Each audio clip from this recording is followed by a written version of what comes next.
Hello, welcome everyone. It is FMC. I am Jeremy. That is SP3. We are live. It is Friday morning. Plenty to talk about. A lot of fun stuff happening in the world of non-wrestling. We had NBA playoffs. We got NHL playoffs. We got Challenge All-Star Draft with our good friend Cher Delaware. Entourage reviews, trash reality television. SP3, how you doing, buddy? All of the above. I said it. I said it on the spotlight yesterday. This is what I did all these wrestling podcasts for.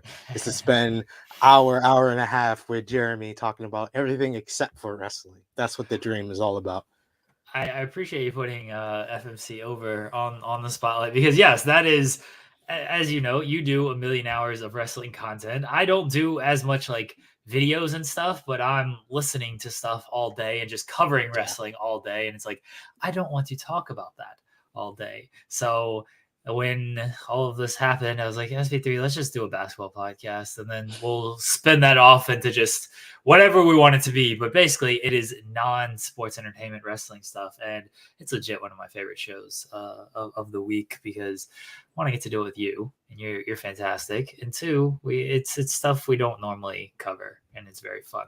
Oh man, I'm tired. I apologize for the low energy, so I'm gonna go ahead and tell the story now. First off, SB3, a true trooper of joining the show yesterday on late notice, and then I didn't realize like you were in the UK for as long as you are. So our show is usually at like 2, which is like 5 o'clock UK time, which is like not too big of a deal. But yesterday Yeah. we did it at 6, which is like 11 o'clock UK time. And then you didn't join until like an hour later. It was like past midnight for you. So I really appreciate you joining the show as late as you did, and just being part of like a live edition of the show essentially. So I don't know how much sleep you're running on. I'm not running on much sleep. It's a struggle out in these streets, SV3. When you got kids or the step kids, you're used to not getting a lot of sleep anyway. And like I said on Spotlight, you're a hardworking man. Like, man, I'm in meetings with like Wrestle Talk about news writing, and they're like, oh, we need someone to do transcribing. We don't have anybody like Jeremy Lambert of Fightful. I'm like, oh, they put over my guy during Oh, a meeting with another company. I was like, I love it. I love to hear it. I love to hear it. This man is hardworking, doing all the little bits. I can't tell you the amount of times since I started doing news writing where I have to take a quote that Jeremy already transcribed.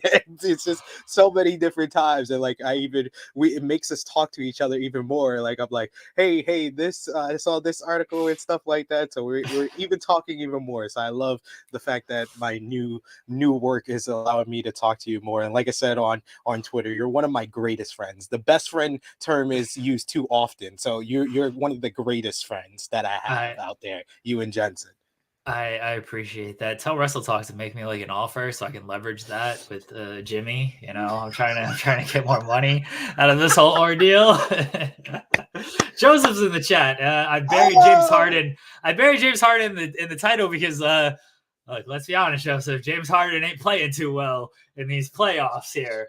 it's just making my case even bigger, Joe, that your boy Joel Embiid is the MVP because we see how the Sixers are playing without him. This is clear as day. It's like the opposite effect of when Morant went out and the Memphis Grizzlies were playing so well, so it decreased his value as MVP. With Embiid being out, it has increased his value as MVP because you're seeing this team is a complete mess, and James Harden is not the James Harden. I've been saying this for we've been saying this both for like months now. It's not the James yeah, Harden that was playing with the Rockets. This is not even the James Harden that was playing with the Nets. Like, this is just really bad, and he's playing a great defense with the Miami Heat, who are playing very hard in these first two games. But like I said in the Boston series, that didn't age too well when I said this, but I'll say it here.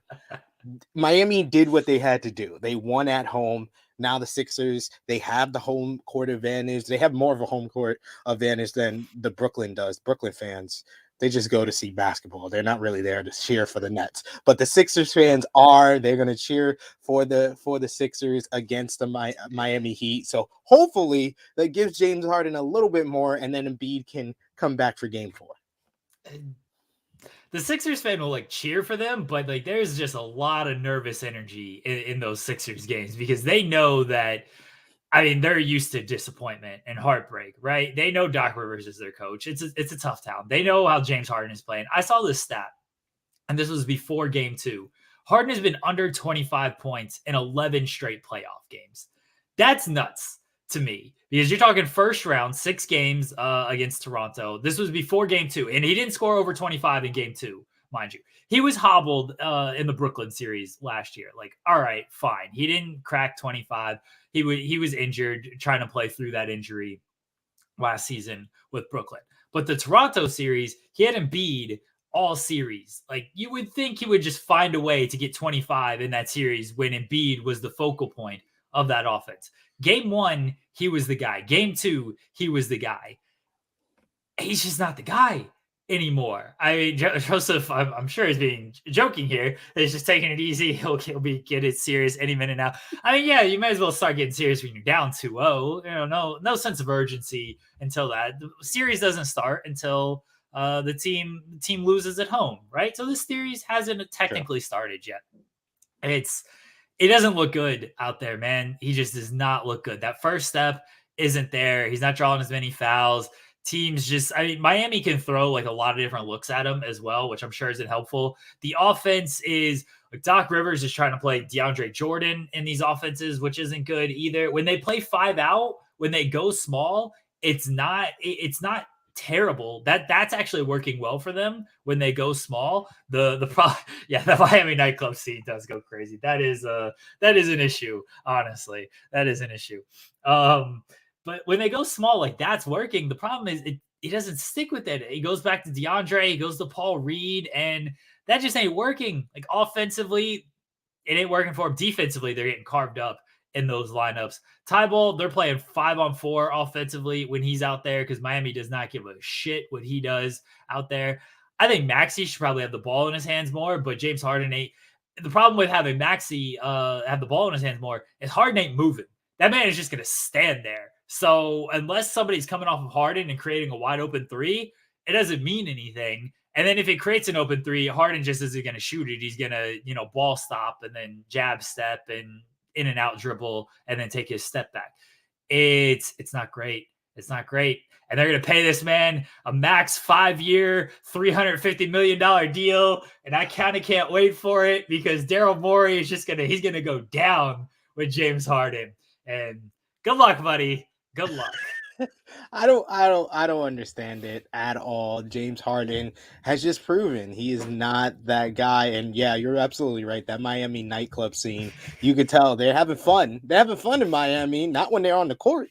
Not when they're on the court, that's for damn sure. I've been in Miami. It's a lot of fun. They don't go to sleep late. It's like being in New York. It's like you could party all night up to 4 a.m. So I understand where they're coming from back in my days when I used to party and I didn't have kids. So like I know how that is. So I'm hoping that being back in Philly is going to help them. But honestly, they just desperately need Embiid back. Embiid is the difference maker. Embiid is the MVP. And he was basically, if you watch their first round series, they ran the entire offense through him. And it just doesn't make any sense. And I don't know what the site was, but I saw on Twitter, the all choke team, and they had the coach as Doc Rivers. They had James Harden up there. Karl Anthony Towns was up there. So was the non-choker Chris Paul on there? You're a hater of Chris Paul. He was second team all choke because people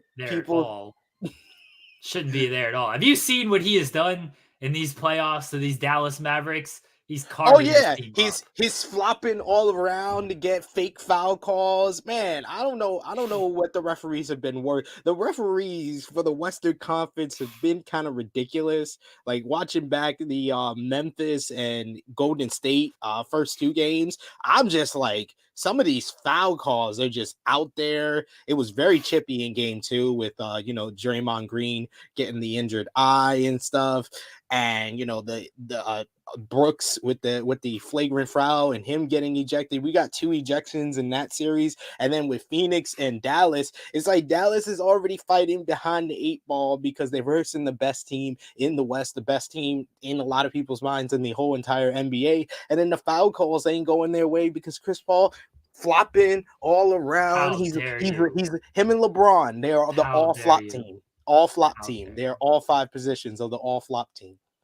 Joseph says at some point in the next decade, Matisse will learn to pass, shoot, and/or cut. I'm sure of it. It's very Andre Robertson like, and Robertson was good at like setting screens and cutting. Couldn't shoot a lick outside of like one game against Miami, or not Miami, San Antonio in the playoffs. And Greg Popovich was like, "Look, if Andre Robertson's gonna go 5 for 7 from 3, what are we gonna do here? Shit happens." But it's Robertson like, but at least Robertson would set screens and cut. Matisse just stands there and doesn't do much of anything. Coaching would probably help that, get him involved in the action a little bit more, have him do some things, but that's not their offense, man. They're just going to go 5 out with Matisse and ain't nobody going to guard him because why would you?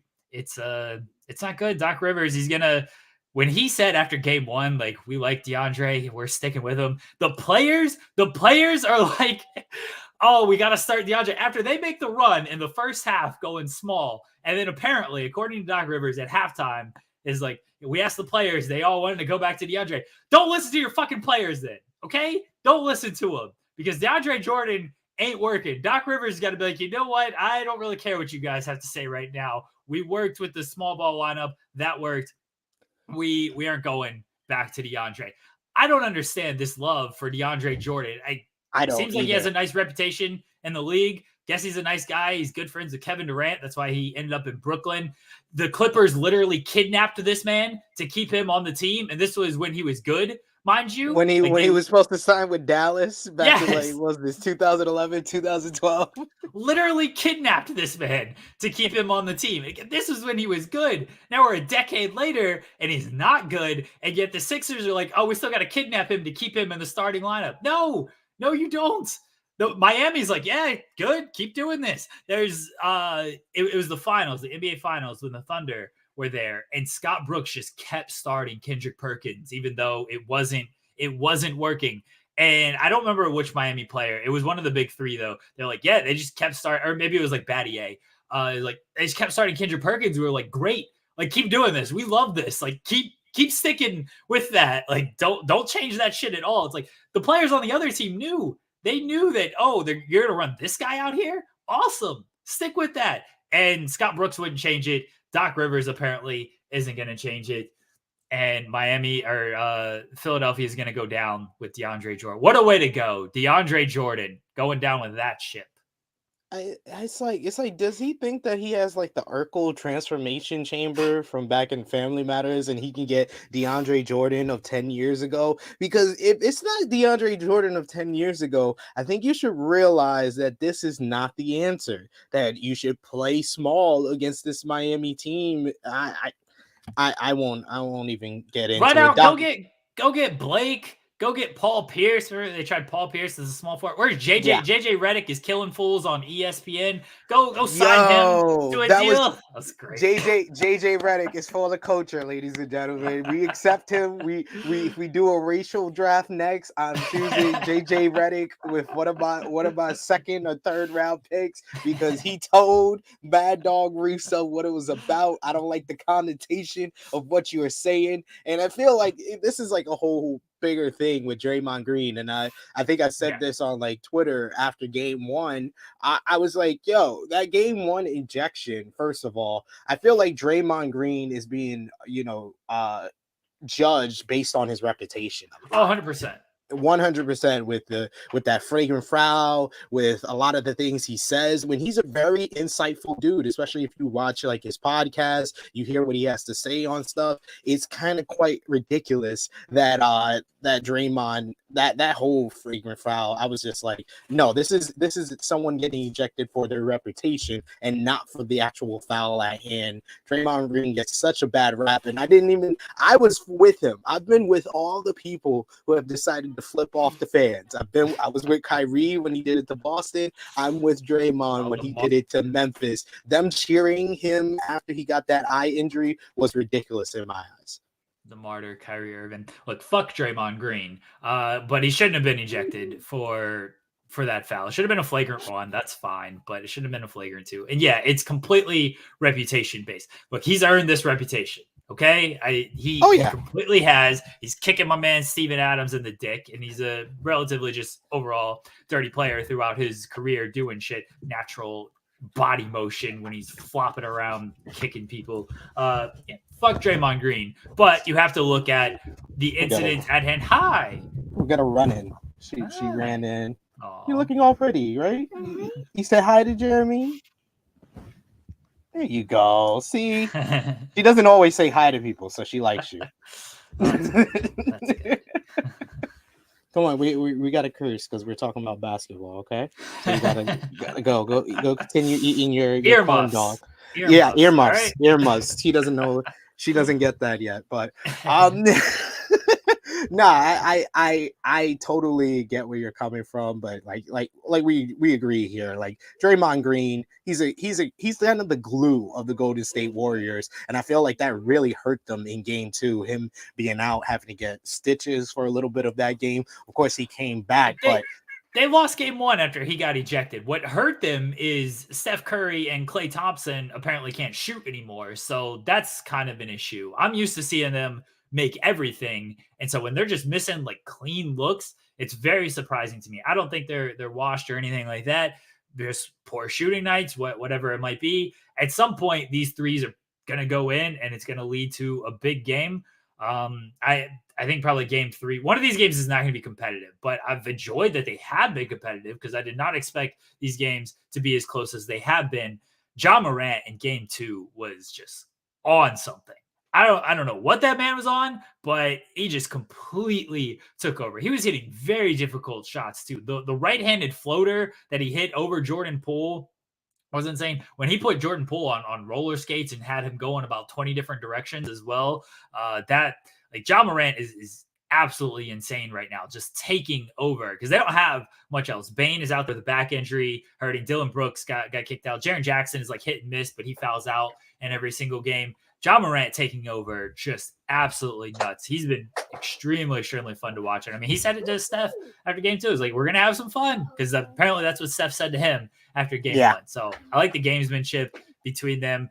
I still think the Warriors win the series. At some point, Klay and LeBron they're going to go, or Klay and Steph are going to go off. Oh, absolutely. And I loved Game 1 because, Draymond, getting ejected, you would think would have gave Grizzlies the win. So I was glad that Golden State pulled that out. But and they had the lead in the fourth quarter. They were up by 9 points, and then Grizzlies just made a run. But what they always do, what seems to be a theme with them, like we saw in the first round with the Timberwolves, no lead is safe with this team. This team is probably the best fourth quarter team left in the playoffs right now. Ja Morant. The Chris Paul, the fourth quarter surgeon, is still out there. I'm pretty sure, my friend. Grizzlies are the best fourth quarter team still left in basketball. Nope, absolutely not. No Chris Paul slander on this show.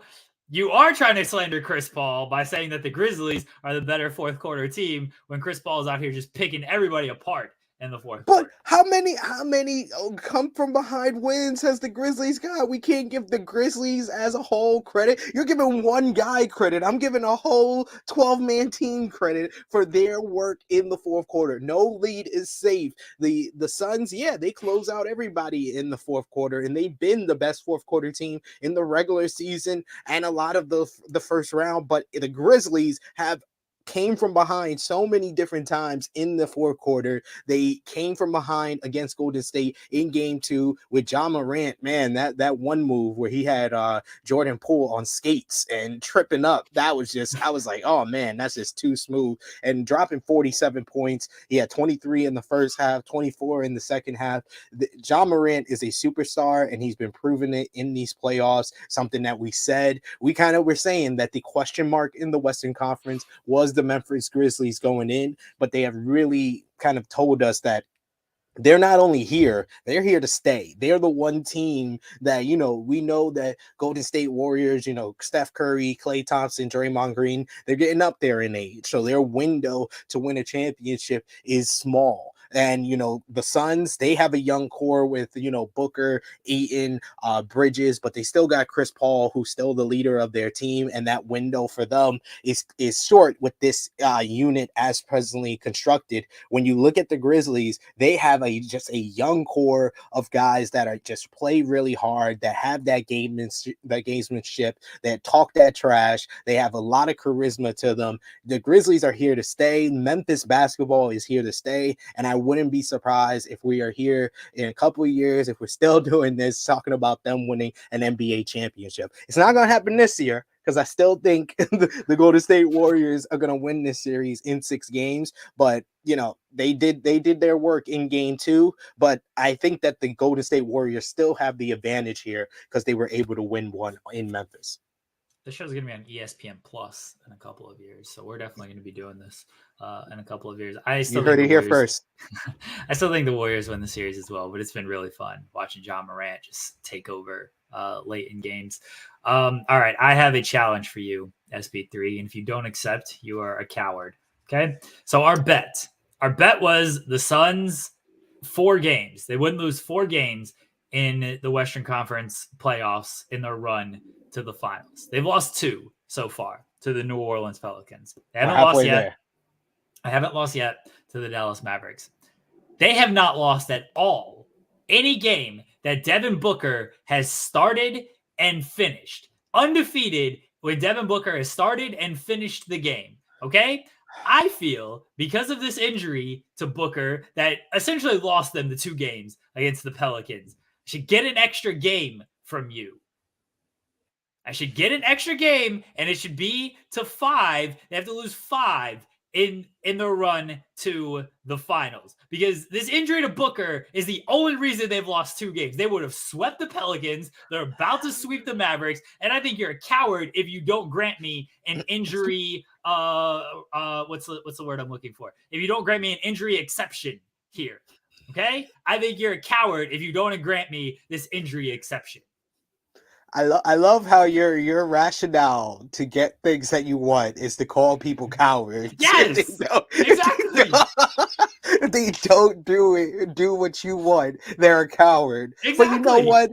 I'm no coward. I'm no chicken. That's like calling Marty McFly a chicken, is calling SP3 a coward. So I will accept your challenge because I don't even believe the Suns are making it to the NBA Finals anymore. I don't care who comes out of the Warriors and the Grizzlies. They're beating the Suns. So I will take your bet. 5 losses for the Suns before they get, or if they get, to the NBA Finals. I feel very good about this now because I think Dallas might get a game. Dallas doesn't have the firepower. Luka went off last game and they still lost like by a lot. The Suns offense is just too good for Dallas right now. They're targeting Luka on defense. I mean, Luka's going to have his game, but they need somebody else to step up offensively. I'm sure Dinwiddie or Brunson will have a big game in Dallas. I still think Phoenix in 5 is looking kind of good. No, Memphis Warriors, if it's the Warriors, that's going to be a tough out. There's no doubt that's going to be a tough out. But I like Phoenix right now. They're looking good. They've looked good all season. The only reason they lost anything to the Pelicans was because of the Booker injury. They would have swept them as well. Nobody's stopping Chris Paul. The DeAndre Ayton, Chris Paul pick and roll is unstoppable. Devin Booker's there, getting any shot he wants. Mikal Bridges is doing anything he wants. Their defense is locked in. I like this. Thank you for not being a coward, SB3. I appreciate your uncowardness. I've never been a coward, ladies and gentlemen. I never will be. I am not no chicken. And the Suns, they're not as good as what Jeremy believes they are. And I don't like anyone with the name. They were the best team in the league. They're not that good. Not as good as I believe. How are they not that good? They should have lost last year. If it wasn't for Anthony Davis getting injured, they wouldn't have even made it past the first round. I'm still standing on. I will die on that hill with bullet wounds in me on that hill. I don't care. The Suns ain't that good. They've been the best team all regular season long, but that's the regular season, ladies and gentlemen. Do not believe in the hype. They will make it to the conference finals because you're absolutely right. Dallas doesn't have enough, but Dallas will at least get one game for me. And if you're telling me you believe that the Warriors or the Grizzlies won't get 2 wins over the Suns, then you're bugging.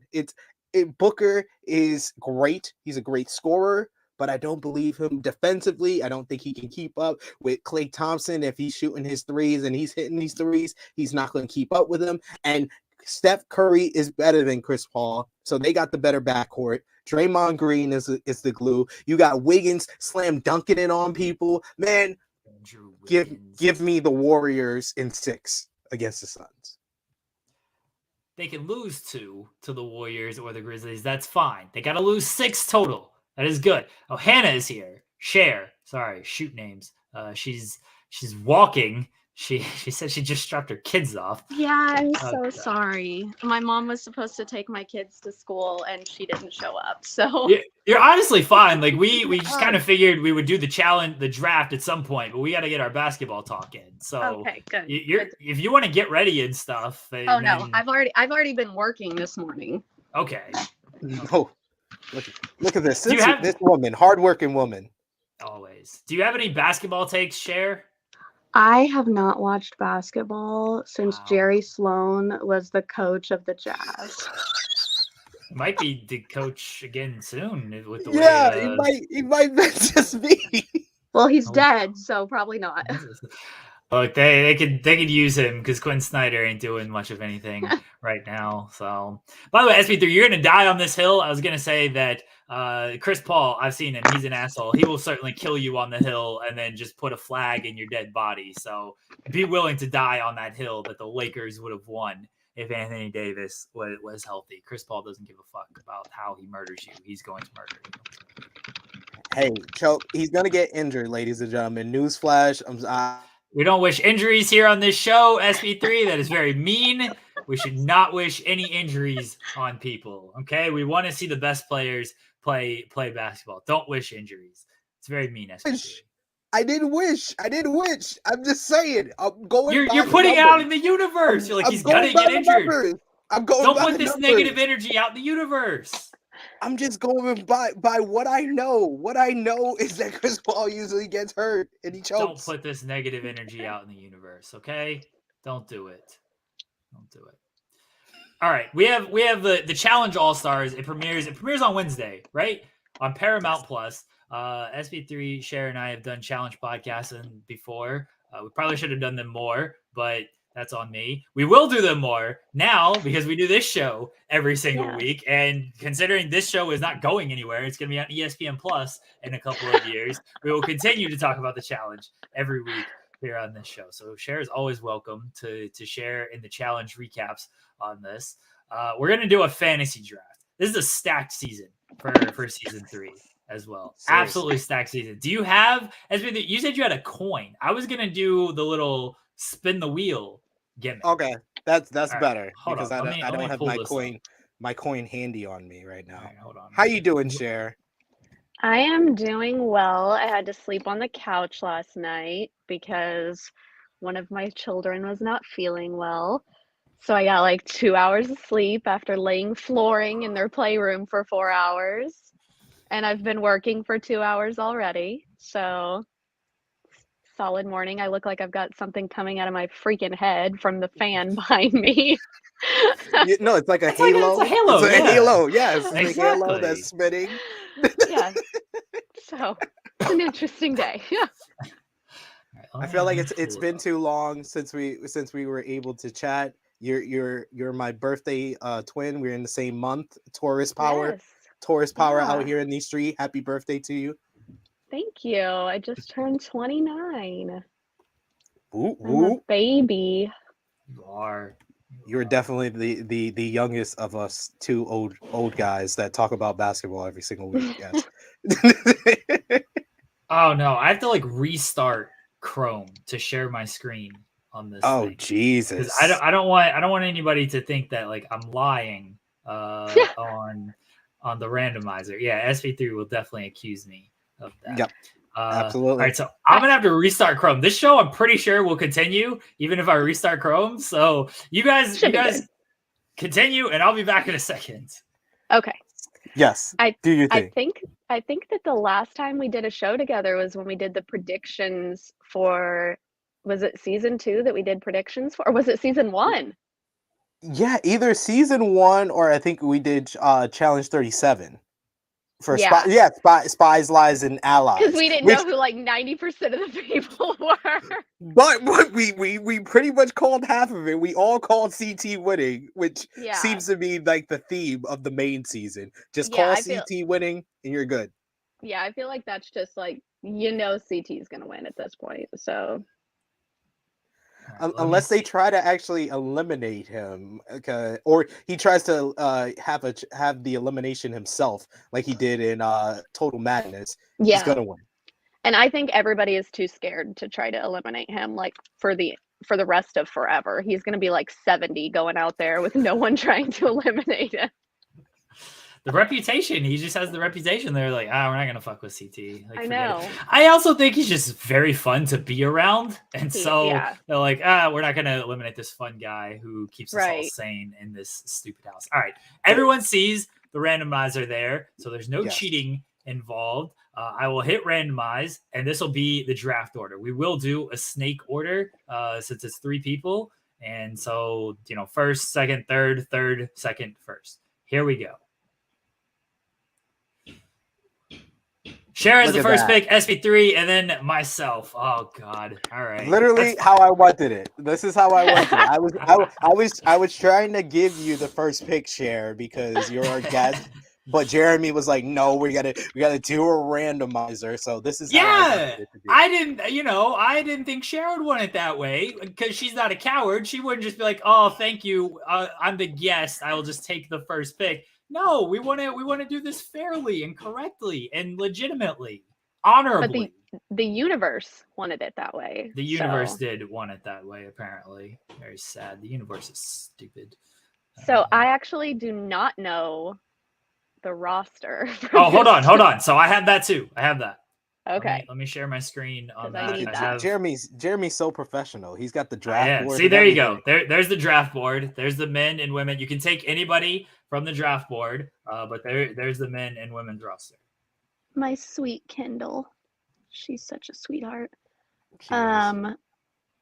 So actually, I have got Sean's wife watching the challenge now. Sean will text me just like challenge takes, and it's the most random thing in the world. And he's like, do they have a thing where I can just watch the challenges? Yes. I'm like, no, that's the way the show works. Yeah, he just wants like a supercut of all the challenges. Yeah. He doesn't care about all the drama. I'm so like, he's like, oh, this person's sleeping with this person. I don't care about that. Just show me the challenges. I'm like, just fast forward it. It was on 15 years ago. It's not live. But she's been watching All Stars too, and she was giving me her takes on season 1, and she loves Kendall. I'm like, well, you fit in because we love Kendall too. Yes, Kendall was my challenge crush back in the day. I love Kendall, and I am hoping her well with her illness that she has going on right now. She recently had to shave her head. Oh, wow. I did not know that. Yeah, she's got a couple autoimmune disorders, and I guess her hair was falling out in clumps. So, wishing her well. She is a sweetheart. She's slipping down my draft board now. You health concerns. Oh, exactly. She's had the autoimmune disorder since she was on Road Rules. Oh, so yeah. Right. And she was dealing with that. That's why she had to leave early last season. Yeah. Well, besides production being idiots. I'm gonna go with the current reigning kind of champ, depending on who you ask, John A. Wow. I was not expecting that. No. All right. Well, I know who SV3 is taking, so I'm not. Just give me him. Give me the GOAT. Give me West. I wasn't going to take West from you. That was nice. Yes. You should have. You 100% should have. See, this is why I wanted Cher to get the first pick. No, Not you, I Jamie. don't. You should have taken West from. But we saw how much heart that John A has in the last 2 seasons too. I mean, that girl's in it. If they would have done things the right way in All Stars 1, she would have been the female winner. Like they shouldn't have just done one winner for All Stars. Yeah. I'm gonna take Jordan because I think he's the best player there. He's a dick, but he's really good. And he's apparently now a cowboy with a mullet from all the pictures that I've seen. He's got, he's gonna be fired up because he's got Tori cheating on him on, every single season that she's on. Everything she's ever done. Yeah. The EP watches Are You the One? And so we watched that, and that's where Tori's introduced. And she's like, I don't like this person. She seems like she's just messing around with everybody. I was like, well, the challenge, she cheats on whoever she enters the season with. She does not end this season with. Exactly. Unless they're physically there. Unless they're physically there with her, she won't cheat on them. But as soon as they leave, she's cheating. She's done. Yeah. Yes. Exactly.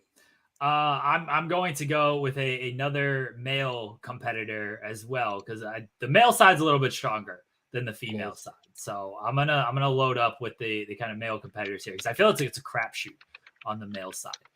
I'm gonna take. I got it between like 3 people. There's so much talent there. I'm gonna go with Darrell though. I still believe in Darrell. Still my guy. I'm gonna go with that was Darrell. my pick. See, you were able to take one of my picks. Good.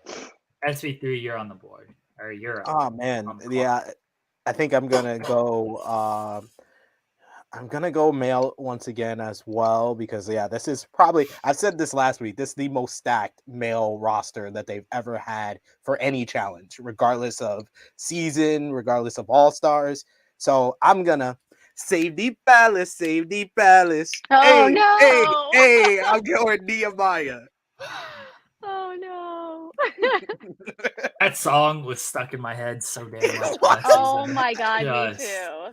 I still have it on Spotify. Oh my god! Of course when Sean's wife, season 1, she was like, "I really like Nehemiah," and I was like, "He gets on your nerves." In season 2, trust me.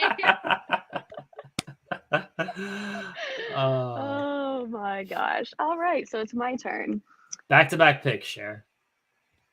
Let's go. Yes. Wow. Smart move. I'm really shocked how the male board is falling here. And see, I don't see Brad winning anything with that big ass beard. It's just going to slow him down no matter what he does. It's so disgusting looking. It has no shape to it. Every time I see him, I'm like, sir, who told you that was a good idea? So let's go. You know what? I'll take Latarian. All right. The male board is not falling how I thought it would. Right? I'm not mad at it, but it's not going how I thought it would. I mean, you also didn't think John A was going to be the first. No, I didn't think. Yeah, I didn't think John A was going to go first. But you know what? Like that's not bad because she is the strongest woman of the group. So you may as well just go ahead. I think the women is just such a crapshoot that you could it's like finding the kicker late in the rounds. You just kind of pick any of them and you might be okay with it. Yeah, I'm going to go. Europe. I'm going to go with the size advantage, and I'm going to go with Naya. As someone that I feel should have never been banned from the regular season. Like, it was stupid. Like, all she did was touch Jordan's crotch. Come on. You know how many people has touched private parts on the challenge? I mean, Johnny Bananas is still the face of the thing, and we know the stuff that he's done. Yes. So exactly. Watch The Island. They have The Island on Paramount Plus. Come on. All right, I'm gonna stick with my run of males here. I know he's had a rough couple of seasons, but I still believe in my guy Derek. I knew that's who you're going. Kind of due. He feels due. Like he's always there. He feels due. And then I will take a female, and I do think she is a strong competitor when she wants to be. I'm gonna go with Kayla. I love Kayla. I think she's good. And I think her time off. Yeah, and this season, like the female board just isn't that strong. Yeah. I think if Yeah. Kayla doesn't, which I mean, she's older now. It's been a couple years since she's done anything. If she doesn't drink herself into oblivion, That's what I'm she hoping for. She she doesn't does just well. yeah. That's what I'm hoping. And I mean, she's married now. She's matured. Like she lives in the UK now, so I think that that'll benefit her. She's SP3? good. She's strong, but mentally she's a bum. You remember that? Mentally she's a bum. Mentally, she's a bum. The maturity is gonna help her there. The maturity Yeah. will be will get her through mentally. All right, SP3, you're up. I'm quite surprised. Like I was trying to, give Cher back what she gave me by not picking West in the first round pick. But I'm sorry, you left him on the board way too long. I got to go with the challenge godfather, Grayson Waller's new father, Mark Long. So actually, Tuesday, I got a text that said, Mark Long is the guy that you watch on the challenge, right? And I said, yes. And they said, oh, he's here at NXT. It was like 2 hours before the show. And then I get another text from someone else that wasn't at NXT working that said, Mark Long from the challenge is at NXT. And I said, okay, I got it. That's still not going to make me watch NXT, so I don't know what to tell you. Gisberto, oh, go ahead, Cher. I said he was front row at Mania both nights too, so I mean. Gisberto put in the group chat, he's like, Jeremy, you watch the challenge, like Mark Long is there and he's identified as Grayson Waller's BFF. Like, do I need to do a full article on this? Like, is this a big enough deal to do a full article? And I'm like, if it was you, Gisberto, like you could just fight size it because I know Gisberto doesn't watch, but I was around, I was free. I was like, I'm just gonna bang out an article fast. So just show the challenge of Mark Long some love for appearing on NXT. Give him a And full what's article. funny is Mark Long is old enough to actually be Grayson Waller's father. 100% is. He 1000% is. He's been trying to get on WWE for so long. He's tried it through The Miz. He tried it through Becky Lynch. Like, dude is trying his best. Sheamus, he tried to just start a social media war with Sheamus last summer. I know. He is trying hard. Bless him. He does live in Orlando though, so Easy commute. Yeah. All right. If he was about 30 years younger, he'd have a shot. Yeah. Okay, so I am gonna take Kendall. All right. Gotta respect going with Kendall. Do gotta respect that. And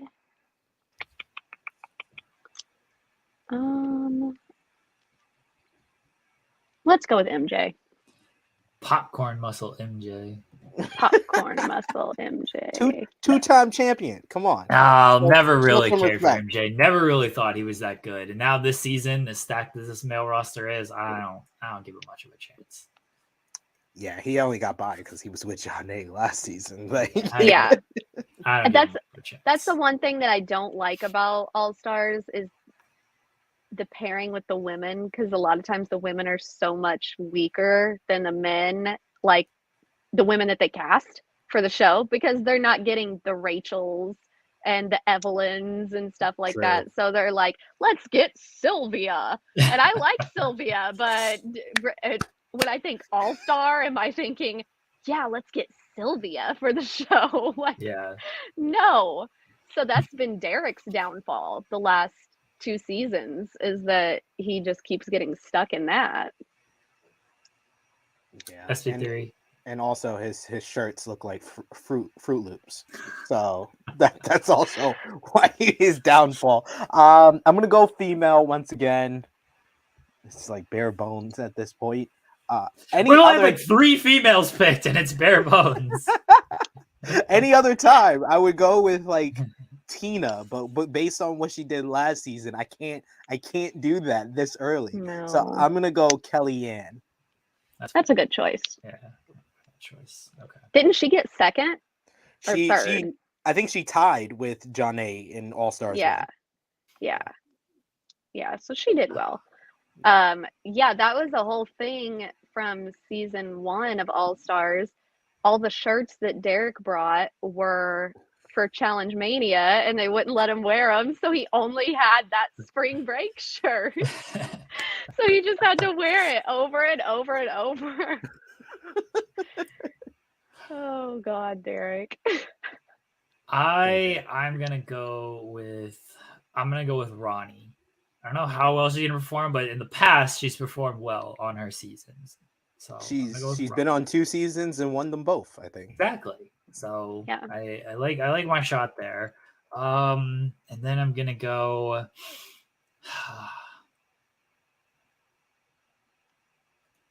Come on, pick Jemmy. Don't be a coward. Pick Absolutely Jemmy. not. I will be a coward and not pick Jimmy.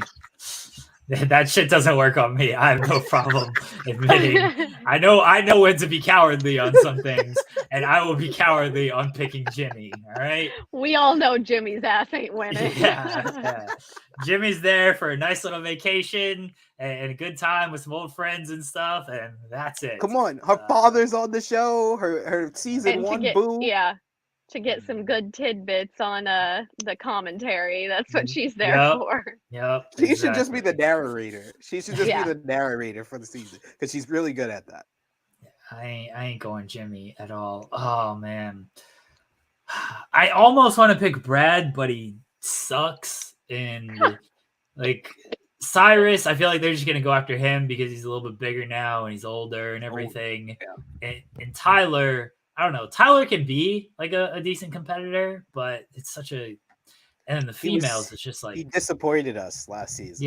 Yeah, he did. Yeah, the females is just like throw a dart and hope. I'm gonna go with Melinda. I think she might have enough protection to where she makes it semi-far. Melinda's a pretty good competitor too. Yeah, he's just doing that. Yes, I wanted to pick the whole real world Austin crew. I had Wes, Nehemiah. I just needed Melinda to see. That's the thing. Like you have the protection there, and so I think they're gonna protect her. So I feel good about having a safety net where 2 people are on your team there. So I'm proud of myself for that pick. You're up, SP3. I guess I gotta go with Brad at this point. I'll go with you don't Brad. Have to. Nobody's forcing you. He's a part of the triangle offense of him, Mark Long, and Derek K. Apparently, his freaking beard is a triangle. That thing is out of control. It's a hexagon. I hate it so much. All right.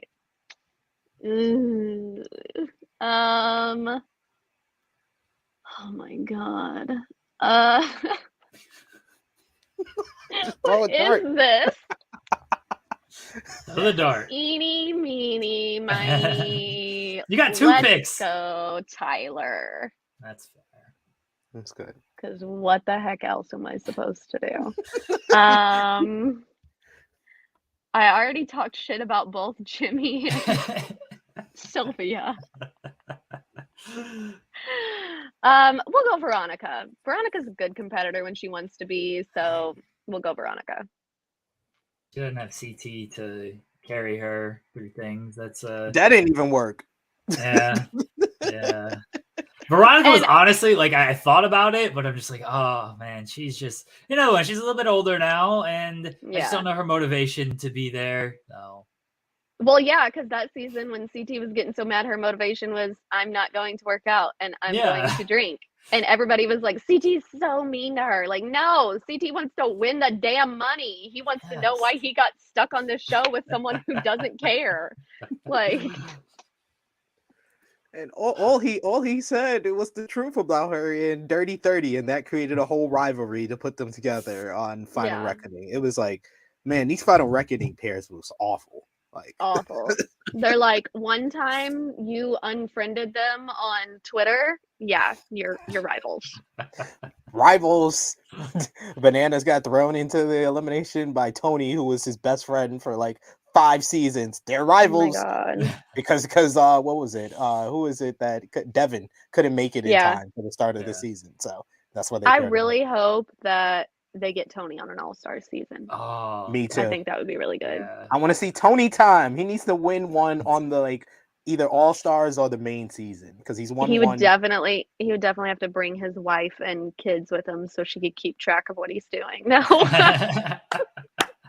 No, but he was good. He was good on what was it? Champs versus Stars when him and CT won. So Well, yeah, because Champs versus Stars, they're in LA and they're like in their own Right, hotel they're room every pampered. night. Yeah, it's Yeah. completely pampered there, True. 100%. True. I'm gonna go with Tina. I think that she's gonna redeem herself this She's gonna season. punch I Veronica in don't. episode 1, and that's gonna be She the end of it she for she her. is at least gonna win one elimination. I feel it. I feel it based on what I saw in the trailer. She's gonna redeem herself and at least win an elimination. The All right, rumor that I heard was that they cast Beth for the show too. When she found out Tina was there, she backed out. Oh, I hear the rumor is that Beth might be an alternate though. Yeah, but that would be God. I would love to see her and Tina. TV. Is That's there gonna be still TV gold. is there still ill will? Like that was like 20 years ago. They I still think hate there each is. other. I think there is on Beth's side, and Tina doesn't care, so she'll make there be ill will if Right. she wants there to be. True. All right, I'm gonna go. This is rough. All right, I'm gonna go. I'm gonna go Cyrus. I'm gonna take the last male on the board, and then for my final pick,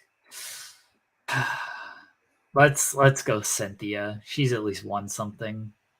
I'll go Cynthia. It's been a while. It's like literally her like first season. She won like her season of like Road Rules or something. She won like one of the first challenges. Yeah. Yeah.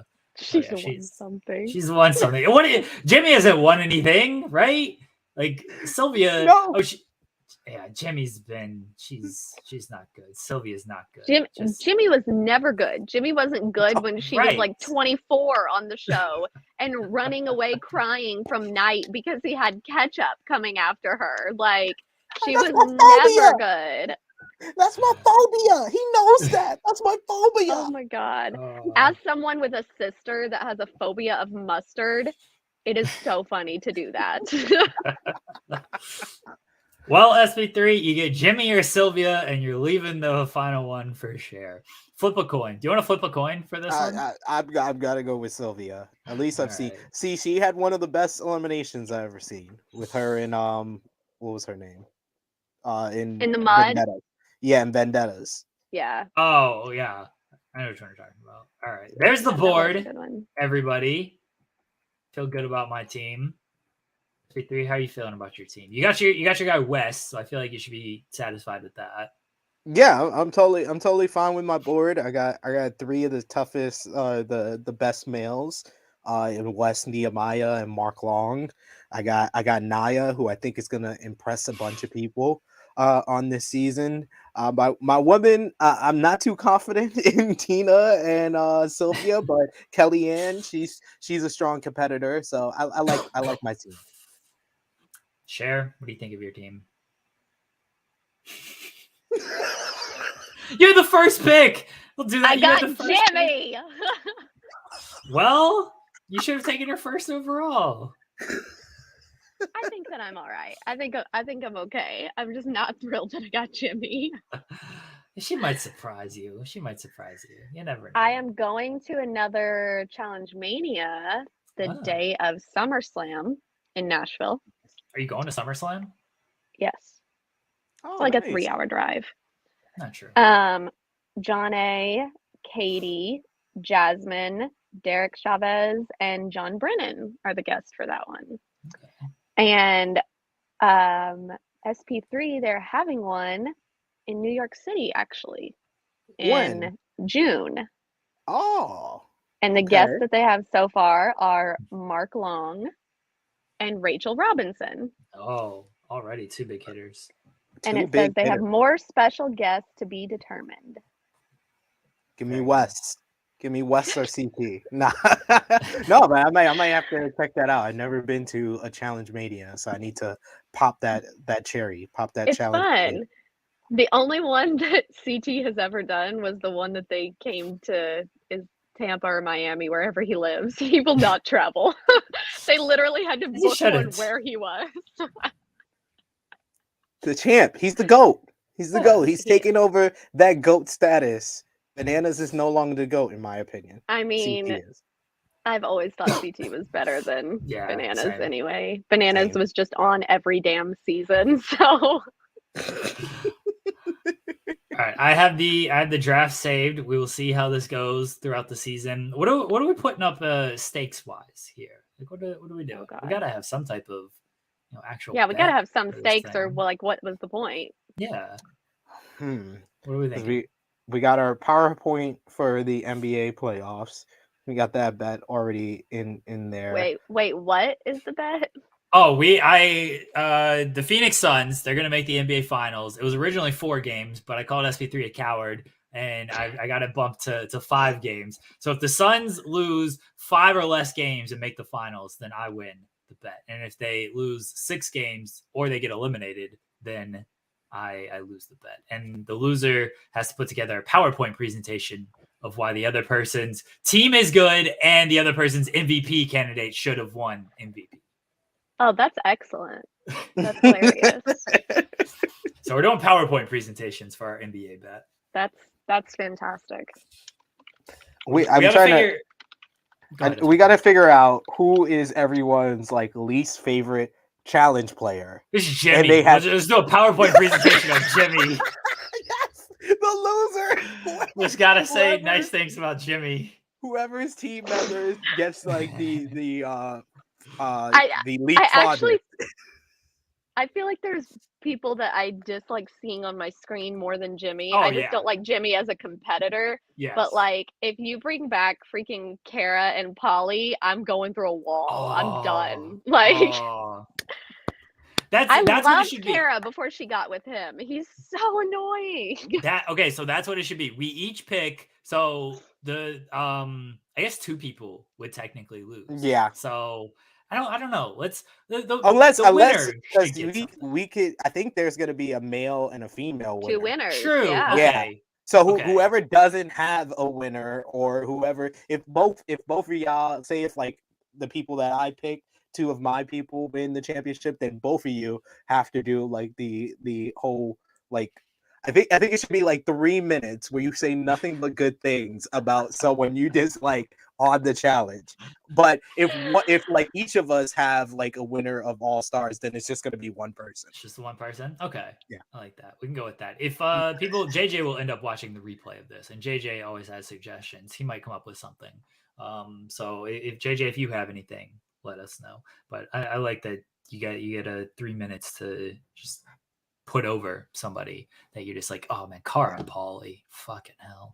I do want them to return to a main season though, just for the drama of it. Oh, it would be hilarious for the drama, but like the funniest thing ever to me was when Pauly was trying to call out all of the like the Brad and Derek and CT and everybody on Twitter. And he posted that video of him like running with like the big plate thing pulling behind him, and he got like 10 feet and stopped, and Derek was like, look at you, still gassing out.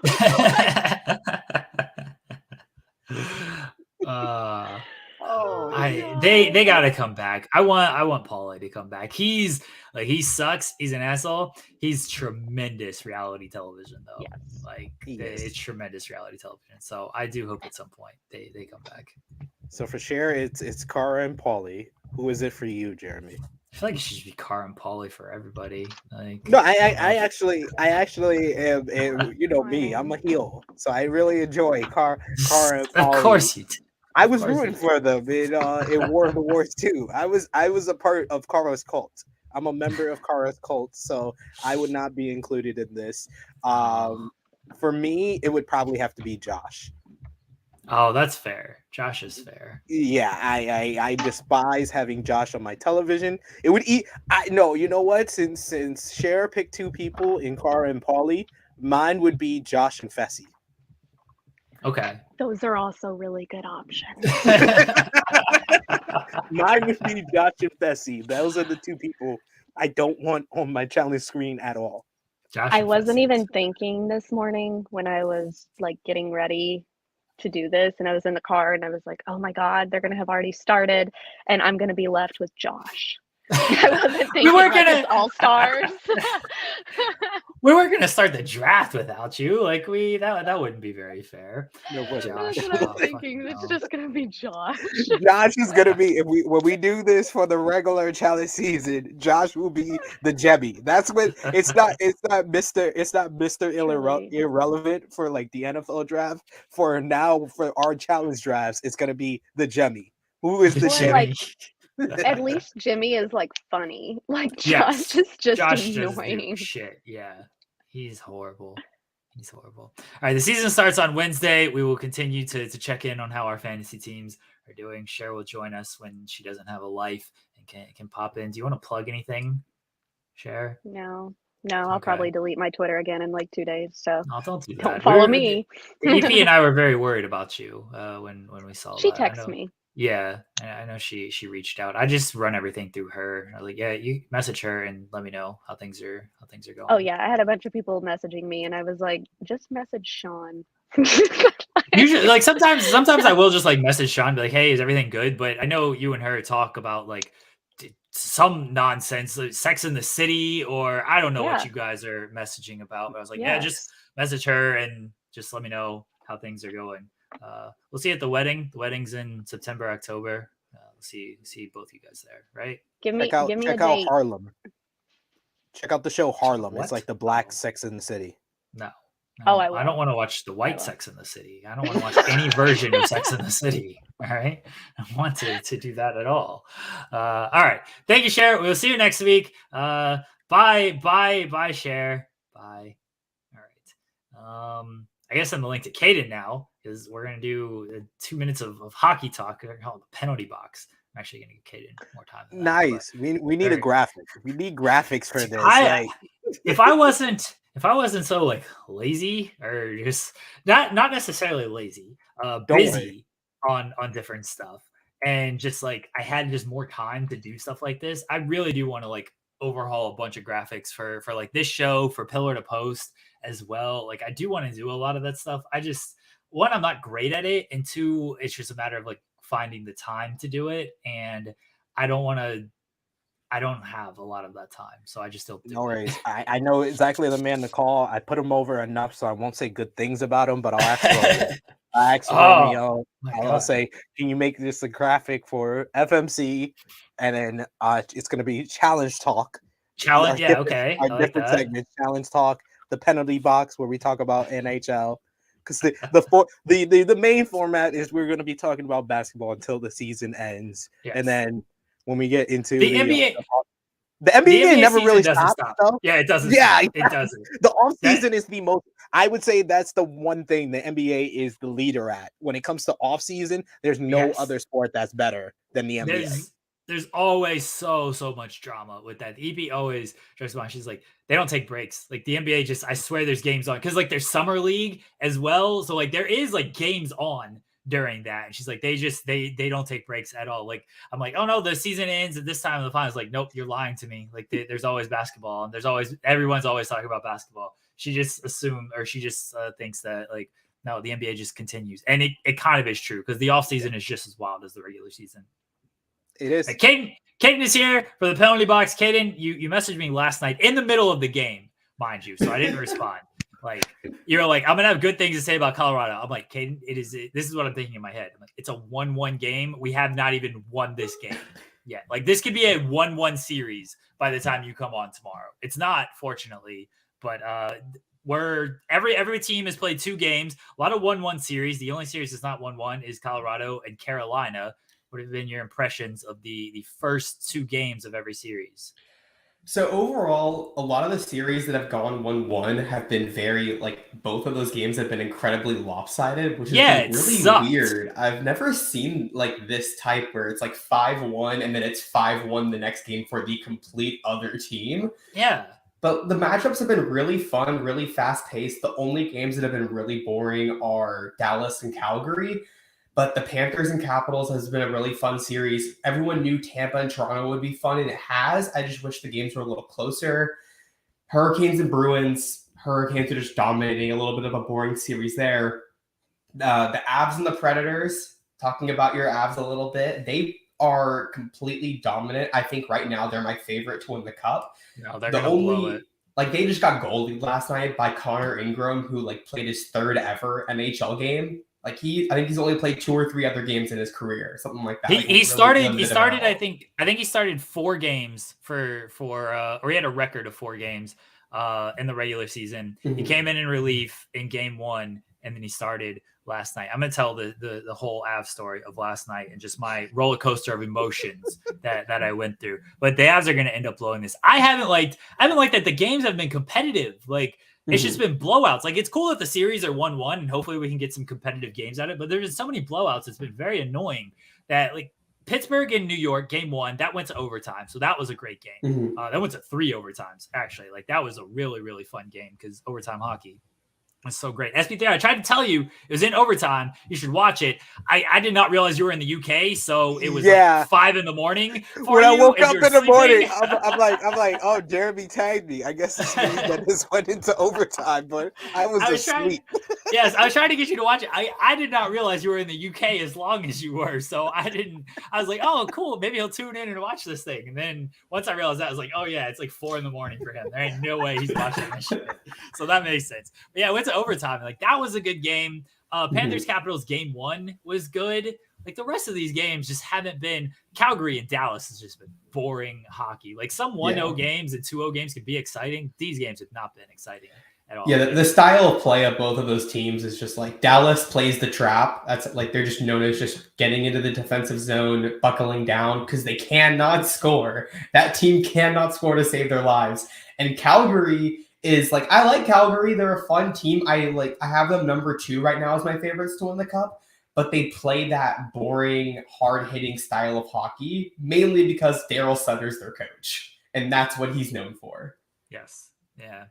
All right. So the Avs played last night. So here's the deal, SP3. They won game 1, 7-2. Wasn't competitive. They scored 5 goals in the first. It was a great game for my team anyway, not for Nashville.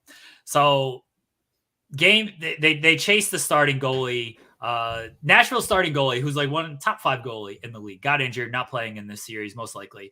And then the guy they had, David Rittich, he started game 1. He got chased after 5 goals. They brought in Connor Ingram. He saved 30 of 32 shots. And then so this guy's played like 4 regular season games, and then he's came in relief game 1, started game 2. Relative unknown, like complete rookie and everything. If you go to his like Twitter page, like this is the stuff that this National Hockey League goalie is just out here tweeting on these streets. All right. He uses Twitter like he's just some regular human being. It's insane to me. His Twitter profile, it reads, was once dumped over a text in a group chat with my mom, Kieran's brother. But this is this man's Twitter profile. This man is just like a regular human. Yeah, before going into the game, like the first game against Colorado, he had played 5 NHL games in his career. Yeah. So, yeah, the Avs are the best team in the West. It's like, okay, here we go. Like, it's fine. This guy's just a regular, normal guy. This is the shitty part about hockey playoffs, or the fun part if it's your team where it happens. Because, like, Andrew Hammond stole a game for the Avs against Nashville, I believe. Or maybe it was in the Dallas series. But regardless, you can just get goalied. All right, like the goalie can just have the most amazing, like just saving everything of his career, and it does not matter. It just doesn't matter. So the Avs score on their first shot of the game. Nathan McKinnon, the best player in the league, scores on the first shot of the game. It's like, all right, cool, we're off and running. And then Nashville scores, so it's 1-1 after 1. The Avs outshot them like 35, 40 something to like 8, maybe more to 12, like 40-12. Like these were the shots on goal for periods 2 to 3. Nashville had a 5-on-3 power play. Couldn't do anything with. The Avs got the best chance of this. I'm watching this game and I'm just fuming that this rookie goalie with 5 games experience is just making all these incredible saves. It wasn't like they didn't have good chances. They were all like, there was a lot of high quality chances from the team, from some of the best players. But this is the problem with NHL, is that a goalie can just change everything. It can just change everything. And I told you last week, SP3, about like overtime. So it ends up 1-1 going into overtime. Overtime is the dumbest shit ever when your team's involved. The absolute dumbest shit ever. Because you know your team's better. Your team is dominating this game. But comes to overtime, it's next goal wins. You could have the flukiest, luckiest play in the world. And if it goes in, your team loses. I am a wreck going into overtime. An absolute wreck. I'm going to share the text messages. I didn't tweet anything during the game because I was trying to be on my best behavior. And people on Twitter can be like very mean if like they're against your team and everything. And I'm not trying to bring that energy. The only thing I tweeted was the one thing about like Connor Ingram just like being the second coming of Jesus or some shit. But I'm going to share the text that I sent my buddy Sammer. So going into overtime, I'm not thrilled about this at all because we couldn't score on the third period power play. Fiance's sleeping, kids are sleeping. I got to be on like my best behavior because I cannot wake the kids on a school day. I can't wake them at all, especially like 1 a.m. But especially on a school day when they got to get up, and I don't want to wake the fiance either. It goes to overtime. I'm a wreck. Kel McCarr scores. I'm excited. I jump off the couch. I'm like, let's, and then like I go. I had to like calm myself really quickly. I was so fucking hyped with the let's, and then I had to bring it down. And then I'm like still like shaking the house. Fortunately, nobody woke up. I was so thrilled that nobody woke up. I was like looking around in the hallway. I was like, is anybody, please nobody come out? I do not want to get in trouble and everything. I was so hyped though. Yes, it's the scariest thing in the world. It's like, I'm thinking one of the kids is going to come out. I'm thinking the fiance is going to come out and be like, what are you doing? Because the kids will come out because I can just be like, oh, go back to bed. It's fine. So but then they're going to tell their mom the next morning. They're like, I heard Jeremy screaming at 1 o'clock and I wanted to know what was going on. And then she's going to look at me and like, what was going on at 1 o'clock that you were screaming and everything? Why are you waking my babies? And I'm like, sorry, what do you want me to do? It's overtime. I'm so sorry. Oh man. Fortunately, nobody got up. Avs are up 2-0. It's great. Here's what I sent my friend. These are all my texts. These started at 11 o'clock last night. So it's like middle of the second period at this point of 1-1 game. So I'm going to text you all my Avs here since Twitter people are bitches.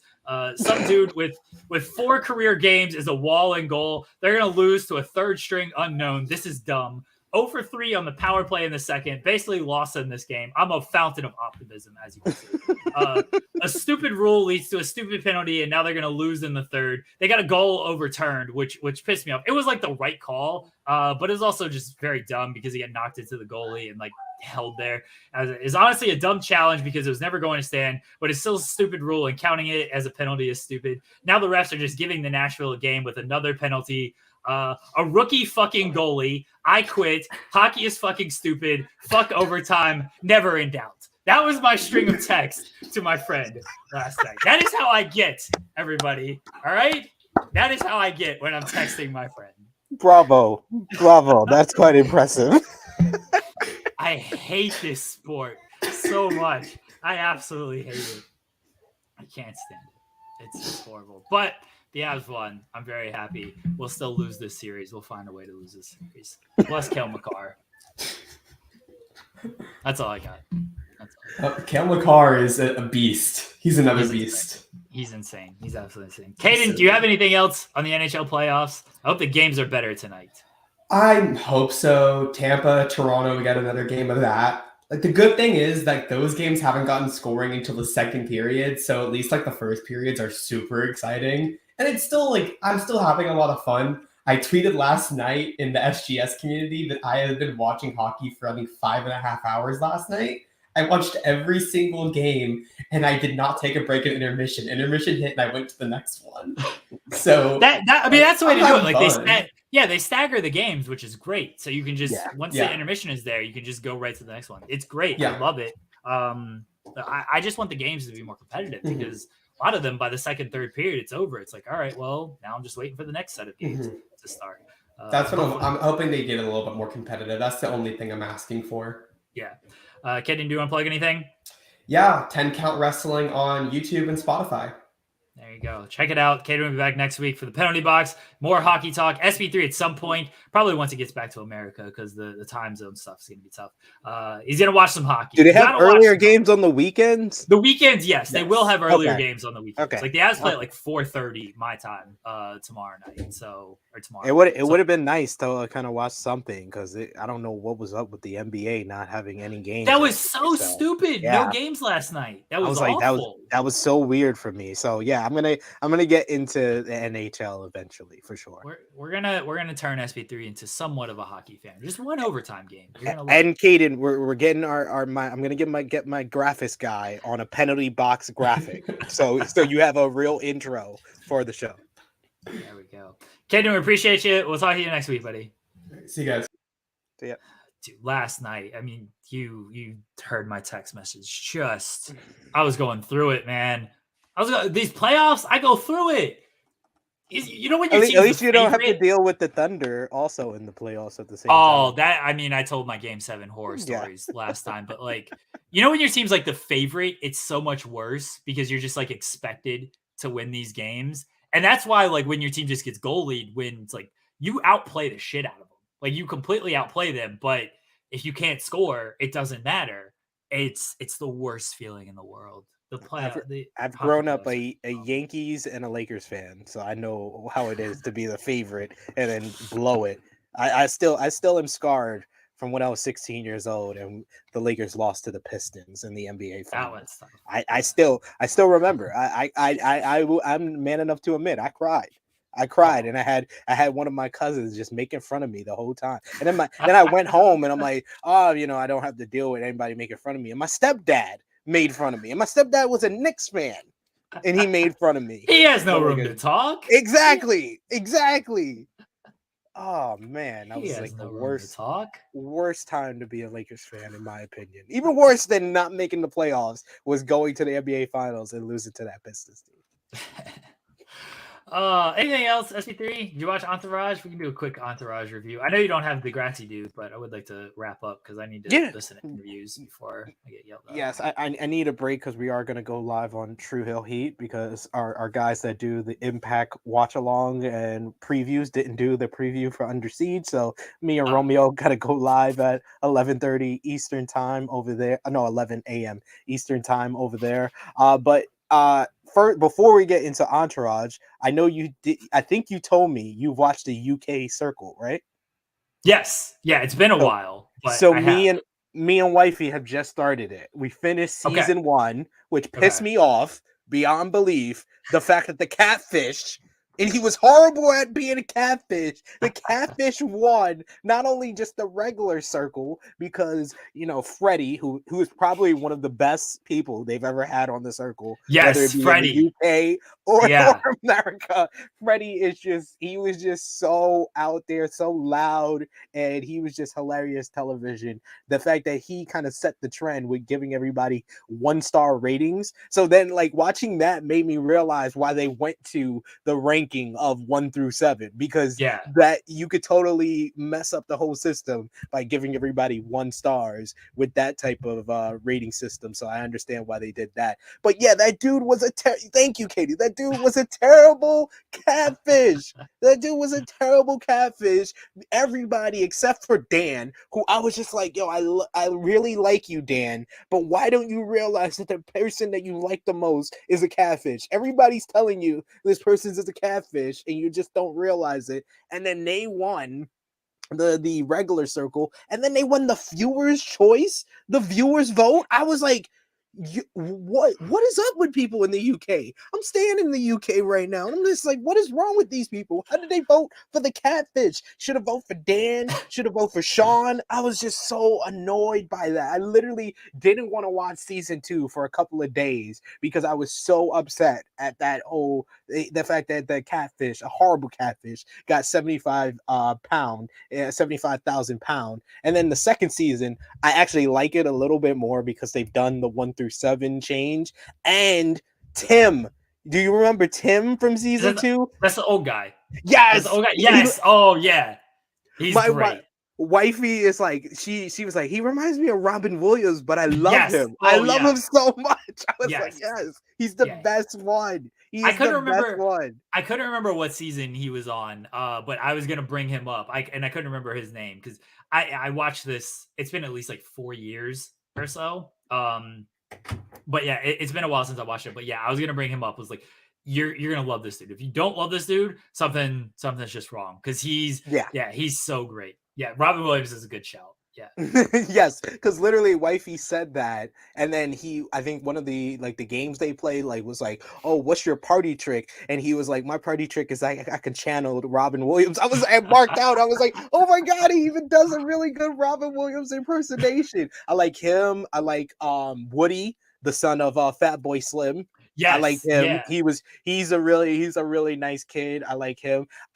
This is another one where I'm like, how do y'all not understand this is a catfish with the one with the kid, Sammy, with the little boy Charlie, but it's a dude behind and he's like pretending to be a single mom. I'm like, oh it's yeah. very obvious that this one is a catfish. Like he didn't know who Olaf was from Frozen. As someone who has two 2-year-olds, you should know every character from Frozen. Elsa, Yes. Anna, Olaf, Kristoff. I know them all, ladies and gentlemen, because my daughter has watched either the movie or clips from that movie so many different times. I don't understand how he didn't get that, but yeah, I'm liking season 2 so far. I think I'm like almost near the end, so I will update you on how I'm going with the UK circle. Very nice, very nice. It's a good show. Like I can see why they brought it to America because the UK seasons are very fun. I forgot about Freddie. That get in there! So fucking good. And then he's playing it straight the whole time, and he did good. I will say he never did wore a good with shirt. That man never had a shirt on either. When he got voted as an influencer, he's hopping around to room butt ass naked. That dude ruled. He was great. When he came on the finale, he comes in, he's like, ah! I was like, yo, Freddie is gold. He is gold. He is tremendous. Entourage. We got a Bob Saget appearance in Neighbors.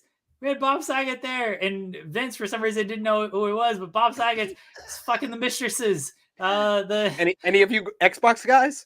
Yeah. Anybody? He's so good. He is so good, and he's the one that makes Vinny realize that he's going out with the madam at the whorehouse, and that his boys are hitting on whores. Oh man, it's such a great episode. This is like the entourage that I really became a fan of. I know I said this last review we did, but like season 2 is where I really got into Entourage, and I just remember these episodes so fondly in my memories, and then watching it back is great. Drama and Turtle have a dry spell, so they get to the whorehouse, and their dry spell is no longer. I do love the scene where it's like, don't tell Drama. Like I know that was like that they paid for, like, but he's going through it, and then Turtle's like, don't tell, or Drama's like, don't tell Turtle, but I know they were paid for, but he's going through it. I love that scene. I know they were professionals, but it's all right. This is where they learn that, or Vinny learns that they're curbing the spending because Aquaman might not be there either, because Leo might have it, and Ari and Eric are trying hard to get some type of meeting with James Cameron, and there's a little bit more on that in Chinatown, the next episode. But look, they kind of go hand in hand. So they try to get the meeting with James Cameron. Ari gets the meeting because Emily is now working for James Cameron. And Ari gets the meeting, but then Eric kind of ruins it because he promises, James Cameron can see Queens Boulevard. And then Billy, which is great, he's like, I don't give a fuck. Like, James Cameron, I don't care who this is. Like, nobody sees this film. He's like, he's got to go in the snow just like everybody else. Yep. Got to come to Sundance. And he's like, yeah, James Cameron's going to need a cut of Aquaman. Fuck that.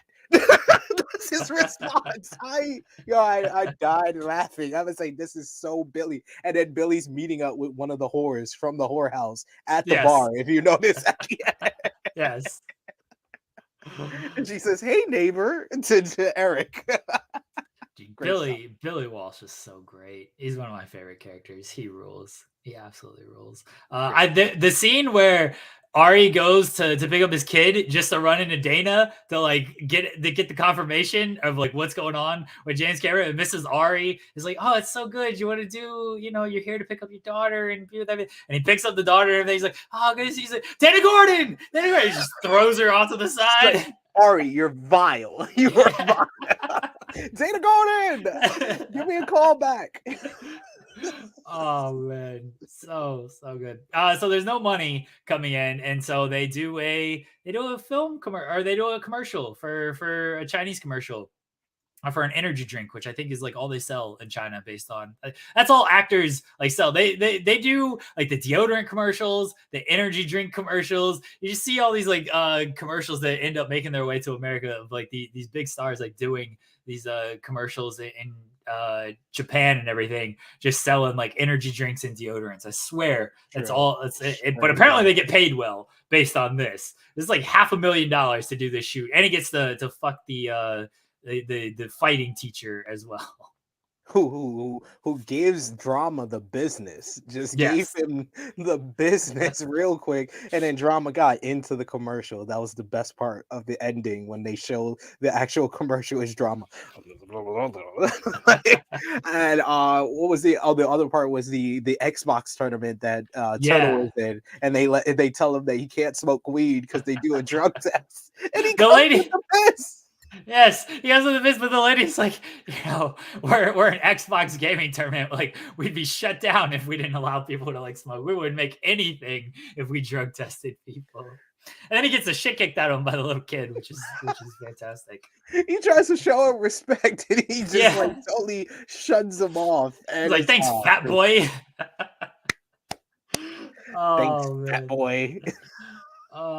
So next episode is they're at Sundance, which I love the Sundance arc. So I very much look forward to seeing the Sundance stuff, because I know some good stuff happens in there, including the crossing of swords, which is an all-time entourage moment. This Sundance episode is an all-timer. There's so many different stuff from that to you learn about Mormons and stuff like that, and then I forget the producer's name. Harvey. Yes, Harvey, who becomes one of their like ongoing on again, off again antagonists of the crew. It's great stuff. Great stuff in this next episode. We'll do more Entourage reviews next week. More trash television, more NBA talk, penalty box. Cher will be back. All Stars. It's FMC, everybody. SP3, plug all the stuff you have going on.